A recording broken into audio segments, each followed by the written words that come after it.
আনাস ইবনে মালিক রাদিয়াল্লাহু তাআলা আনহু থেকে বর্ণিত, তিনি বলেন, রাসূল করিম সাল্লাল্লাহু আলাইহি সাল্লাম একটি শুকনো পাতাওয়ালা গাছের কাছ দিয়ে যাচ্ছিলেন।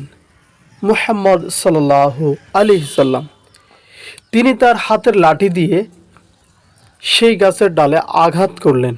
তাতে গাছের পাতাগুলো ঝরে পড়ল। গাছের পাতা ঝরা পড়ার দৃশ্য দেখিয়ে নবী করিম সাল্লাল্লাহু আলাইহি সাল্লাম বললেন, কোনো বান্দা যদি আলহামদুলিল্লাহ বলে, অর্থাৎ সকল প্রশংসা, যাবতীয় প্রশংসা আল্লাহ সুবহানাহু ওয়া তাআলার জন্য, এরপর যদি বলে সুবহানাল্লাহ, অর্থাৎ আর আল্লাহ সুবহানাহু ওয়া তাআলা অতীব পবিত্র, এরপর যদি বলে ওয়ালা ইলাহা ইল্লাল্লাহ, আর আল্লাহ সুবহানাহু ওয়া তাআলা ছাড়া সত্য কোনো মাবুদ নেই,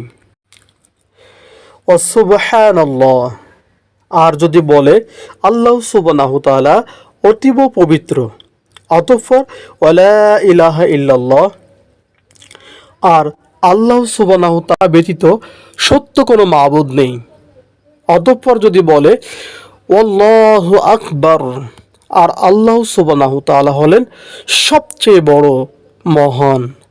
এই তাসবিহ কোনো বান্দা যদি এই তাসবিহ পড়ে, তাহলে মহান আল্লাহ সুবহানাহু ওয়া তাআলা ওই বান্দার গুনাহসমূহ এভাবেই শুকনো গাছের পাতার মতো ঝরিয়ে দিবেন।